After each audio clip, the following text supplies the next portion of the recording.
If you've watched this video, then you want to watch this video. Hey y'all, Tom ND3N here, and welcome back to my little shack in the corner for a ham shack chat. More about the FT-991. This is a companion piece to my buttons and knobs video, and if you don't want to go through all of them, that's fine. Look down in the video description, you'll see the chapters located, and I have sorted them by what each function within that chapter is. With that said, let's get to it. ZIN is only used in the CW mode, so I'm switched to CW now. As a matter of fact, everything on this page, up here at least, the first two lines, are CW only functions.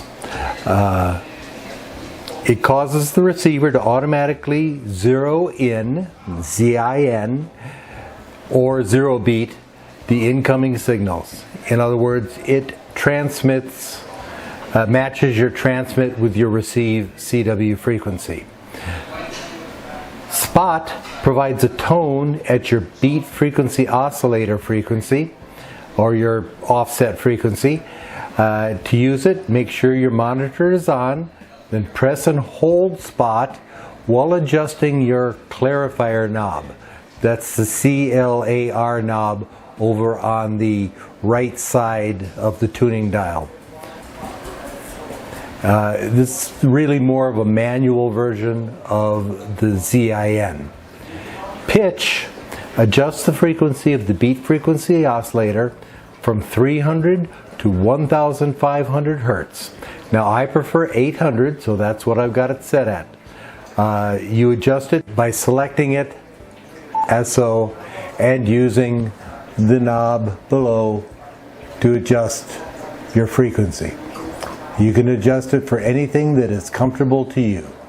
Keyer is used if you have a paddle directly plugged into the key jack. You turn the keyer on. Keyer should be turned off if you're using a straight key or, like I like to do, an external keyer. Break-in, BK in, needs to be turned on to transmit a CW signal. Use menu item 56 to select between semi or full. If using semi, use menu item 57 to adjust the break-in delay. By default, full break-in is a 0 delay. Speed sets the keying speed of the internal keyer. So if you got a paddle plugged in and you want to adjust your speed, that's where you do it. Meter determines what meter will be displayed. Now your options are ALC, and I want you to look right down here. It says ALC and you see that blue bar? Watch as I change through. So you start at ALC, then you go to SWR, you get a different meter down there. Compression, that's your current draw from your power supply. Voltage draw is your voltage draw from your power supply. PO, power out, and there's the scale for that. RF power sets your RF power out. Right now I have it set on 5 watts. The range is, and that's because I'm using a dummy load that's rated at 15 watts and I don't want to overload it in case I accidentally transmit. The range is 5 to 100 watts for HF, except for AM where it is 5 to 25 watts. VHF and UHF, including C4FM up on VHF and UHF, is 5 to 50 watts. Mic gain is level of volume that is going to be coming in from your microphone or the sensitivity of your microphone. The range is 0 to 100 and you want to start with mid-range and adjust. while talking in a normal voice and observing the ALC on the meter until peaks are reading at or near the top of, but never exceeding, that max ALC value, which is again that blue line. Sweep, that's used for your waterfall. You press it to show the conditions at the moment. It takes a snapshot at that moment. You press and hold to continually show either the spectrum or the waterfall display. And the display type between waterfall and spectrum can be selected in menu item 115. DT gain adjusts the input levels during data communications. And you can use that to adjust your ALC when using data communications that are coming in using the codec through the USB cable or the direct serial cable that's back there. Channel dial is a way of getting quickly through your frequencies. So if you select channel dial 1 and I were to move the multi-knob, you would see my frequency jump up by 1 kilohertz each time. And you can also do it at 2.5 kilohertz or 5 kilohertz. Easier done than said, right? All right. Next page starts us off with home. Pressing this recalls your home channel frequency. Now this can be HF, VHF, or UHF. Now, the process of entering and changing this frequency is outlined on page 105 of the owner's manual. Don't be upset if it doesn't work the first time. It took me about 3 times to get it right. Squelch adjusts the squelch of the radio, and you're familiar with squelch if you've worked with FM repeaters. Use the multi-knob to adjust it up and down, and for a initial setting, tune your rig to an unused VHF frequency in FM mode and start with squelch set to 0. Turn the sound up on your rig so you can hear the background noise, then raise the squelch 1 step at a time until the background noise disappears. Now your squelch is set and your rig will only put out sound when it's actually receiving some communications. MCH is the multi-channel or memory channel selection, and that is used to select the memory channel that you want to listen to using the multi-knob. Again, assuming that you're up on the VHF, UHF frequencies, and you put your radio into memory mode, select memory channel, and it'll click through whatever maybe your repeaters that you've selected to put up there. Group selects the memory group. Now GRP is group, and that's a function that allows you to have your memories organized into groups. For example, if you travel between 2 locations with your rig, you may want to have one group for the first location and another for the second location. Now you select your group with the multi-knob, then press MCH and use the multi-knob to select the channel within the group. DEC and DEL, DEC/DEL, is used with the contest memory keyer and decrements the contest number by 1. The discussion of the contest memory keyer takes up several pages in your owner's manual, and it's beyond the scope of this video. I just wanted you to know what it does.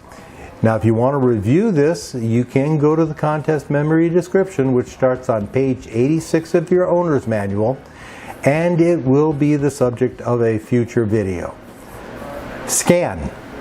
If you're in memory mode, scan will go through each of your memories modes sequentially. So it's a good way to scan through your repeaters.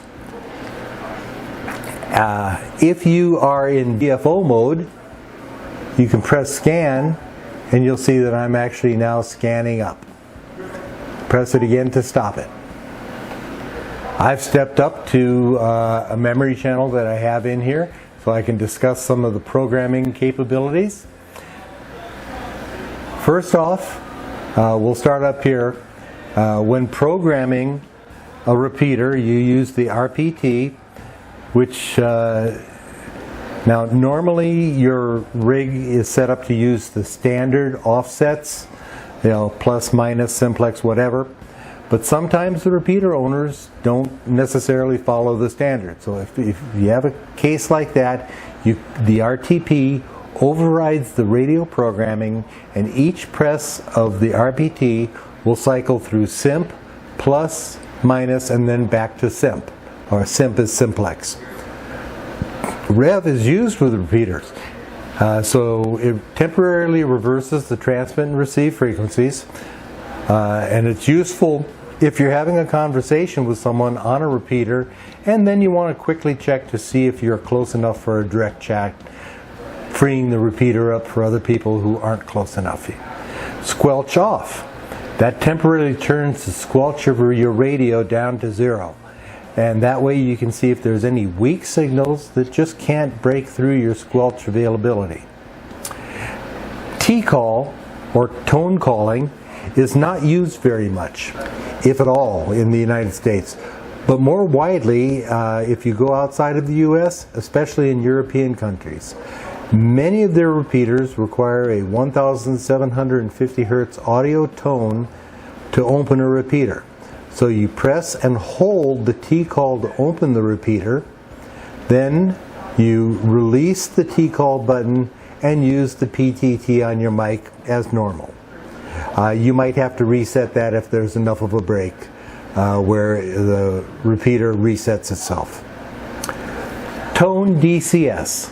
This is another programming feature. Many repeaters use a CTSS tone, which is a tone squelch, and tone DCS will cycle through encode, which is normally used, and then we also have CTSS, digital encoding, and digital code squelch, and you can turn it off. Mute will temporarily mute your sound, your receive side, in case that you need to quiet down to answer a phone call or something like that. I've changed my radio to a C4 FM memory channel that I have there, just to show it lit up. GM is used in the C4 FM mode, also known as System Fusion, and it allows you to perform locating and communications with other stations that share the same digital group ID. This is normally 00 for both transmit and receive, but can be changed so a smaller subgroup can use it separately. AMS is the automatic mode select, and it recognizes the mode of an incoming transmission. System Fusion will either accept C4 FM or FM. If you've got it set on one and the other comes in, the radio will switch automatically using the AMS if the AMS button is encoded. Funky looking X there enables the wires X function, and that is a system that connects to other users via the internet. Tone, and I'm going to go back to another one here. Let's go back down here to an FM. You'll see tone has come up. If you have encode set up from the previous page, this is where you select your tone. If you have DCS set up from a previous page, this is where you would select your DCS code. You can set up 5 different channels with different information in them. You can record up to 20-second long messages each, or up to 50 characters of Morse code. Now this is going to be the subject of my very next video, how to set this up. So rather than go into the process now, just wait a couple days and that video will come out. If you want to look up the process, the voice is on page 70 of the owner's manual. That seems to be where most people are using. The next page is your swap button. Now this is kind of interesting, and I will demo this one. This allows you to change these 4 down here to whatever you want. And what you do is you press the swap button of interest, and it's going to, swap 1 will change the meter. Swap 2 will change the RF power. So let me change swap 1, and you'll see meter begins to flash. Now I'm going to use the forward and back. Oh, I let it go too long. If you let it go too long, it'll do it. So press that. Now I'm going to use the forward key to select noise blanking. Now you'll see that noise blanking is down there, and I'll go back just to show you that noise blanking is down there. I had my meter, so let me put it back there. I'll show it to you again.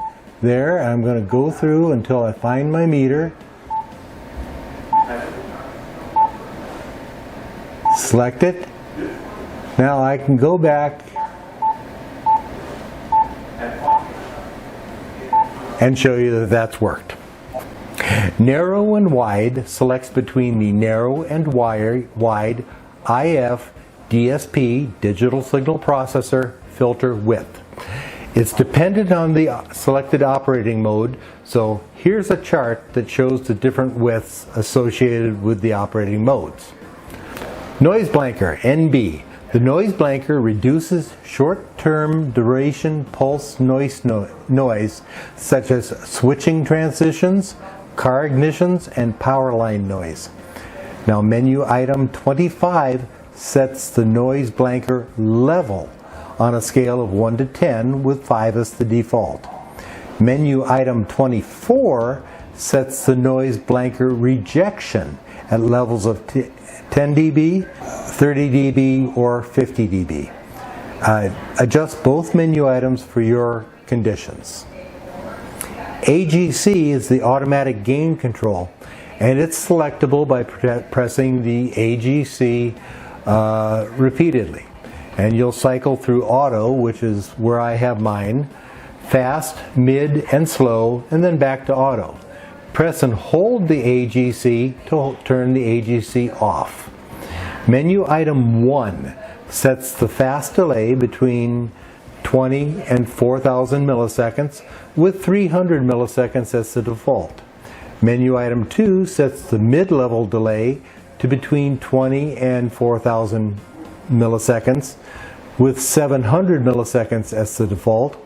And menu item 3 sets the slow delay to between 20 and 4,000 milliseconds, with 3,000 milliseconds as the default. It is recommended that you stick with the defaults here. Auto mode is dependent on operating mode, as shown in this chart. The 5/10 Hertz sets the frequency step of the main tuning knob, toggling between 5 and 10 Hertz. ATT will reduce an incoming signal by 12 dB. It's used when an extremely strong signal, like 20 plus on your meter, is received. And this will reduce any overmodulation caused by the strength of the incoming signal.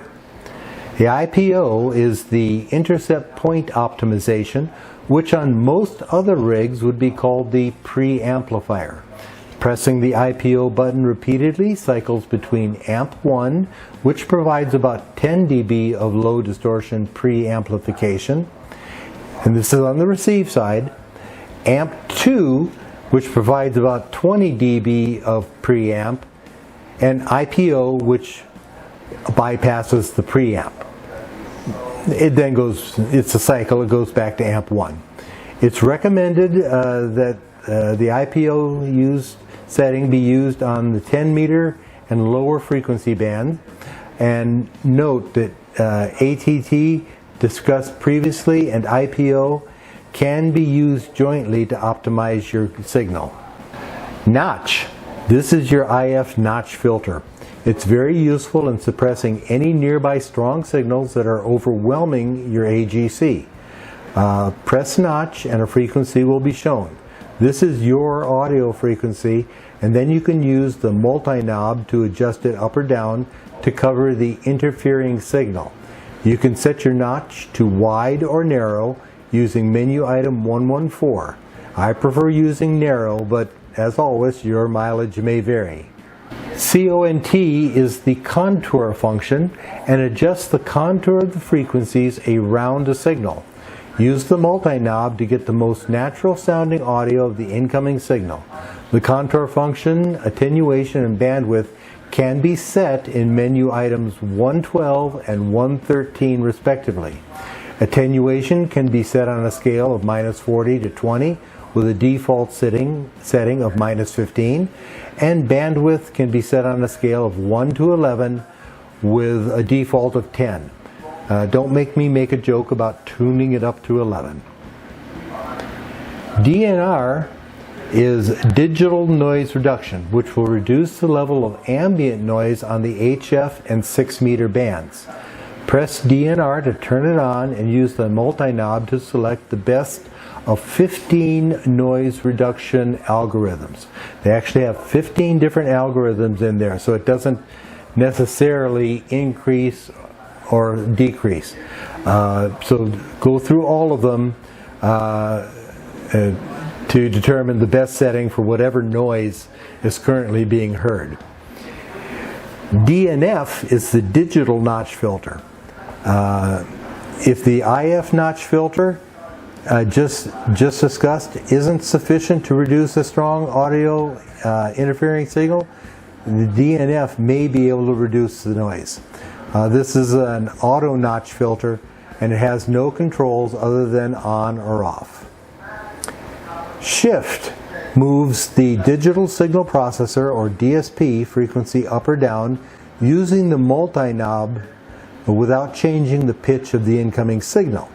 This is useful for reducing or eliminating interference from nearby station, QRM or QRN, man-made or natural noise. Width. This is used with the IF shift, and the IF DSP bandwidth varies the width of the received bandwidth. Width and shift are the primary tools for interference reduction. After setting the width and shift, use the contour control for signal enhancement and the IF notch filter for added filtering. MOX or MOX works with all of your voice modes: AM, SSB, FM, and C4 FM. Pressing the MOX button puts your rig into the transmit mode without having to press the PTT, and it will stay in transmit mode until you press it again to return your rig to the receive mode. And it's useful for reading long messages, making announcements on a net, or things like that. But remember that extended transmit at full power, 100 watts, may strain your rig. So this feature should be used sparingly. And don't forget to ID your station properly. VOX or VOX senses your voice in SSB, AM, and FM modes and automatically switches to between TX or transmit and RX or receive when your voice is sensed. It's very handy for rag chews, provided that you have your parameters set properly. Menu item 142 selects between the audio input to the mic jack on the front of your rig and the RIDI data ports or the USB sound card input on the rear of your rig. If you select the mic jack, the next instructions are for your edification, I guess. Menu item 143 sets the gain or sensitivity of the Vox circuit. Menu item 144 sets the Vox delay time between 30 and 3000 milliseconds with a default of 500 milliseconds.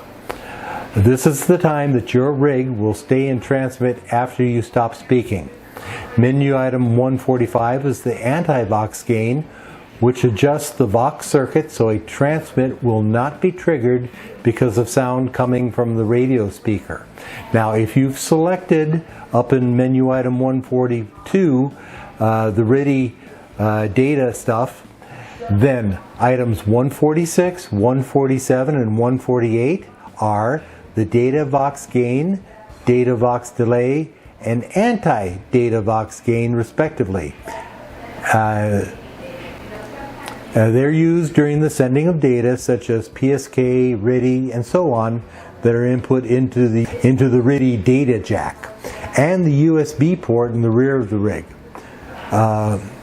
With Vox Select, this is the selection in menu 142 set to data. Take care that you make sure that when you're done using Vox that you set it to off.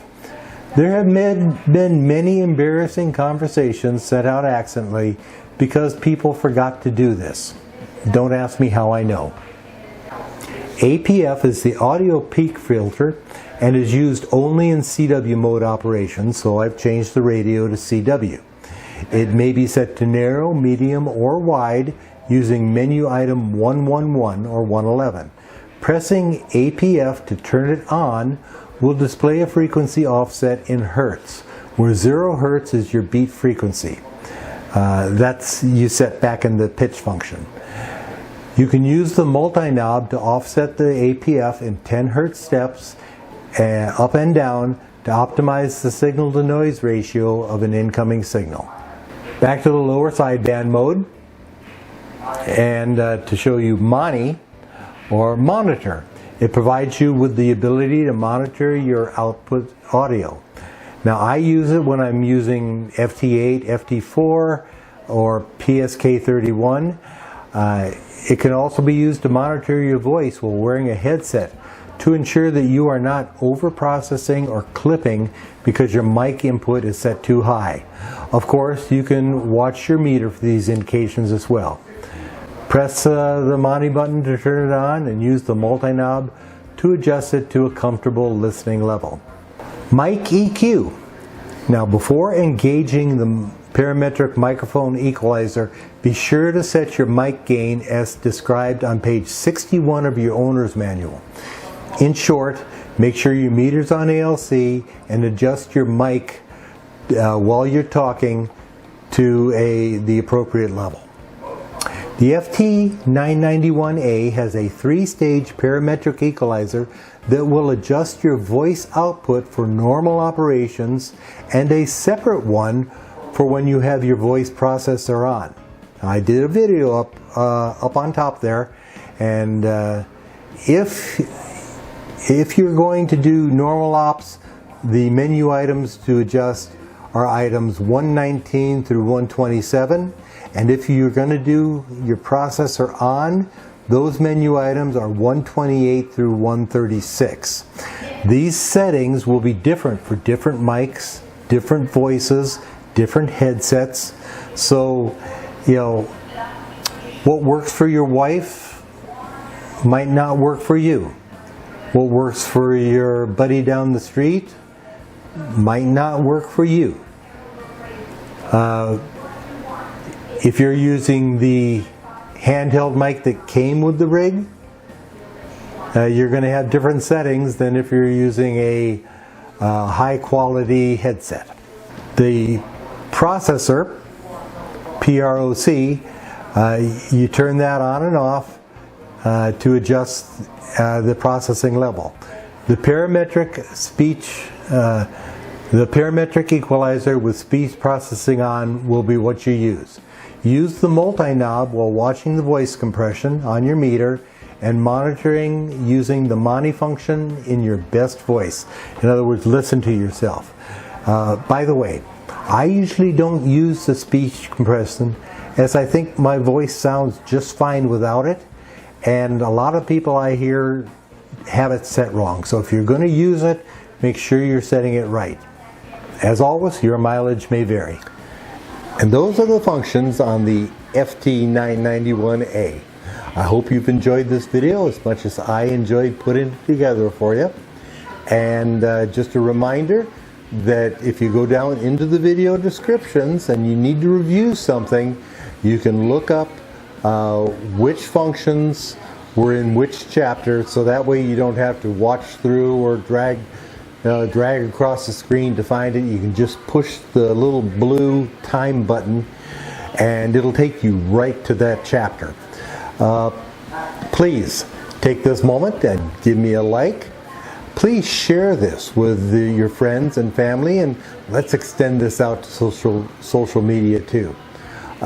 Please, you got a Facebook account? Share it there. Instagram? Share it there. Twitter? Parlor? Whatever you use for social media, please share it there. I would just love to see this this video and the previous video go viral. Now, this was the previous video right here, and you can go look at it if you haven't seen it before, or if you just need to refresh yourself. And that's it for today. 7-3. Until next time, I'm always at your service, Tom, ND3N, and I'm out.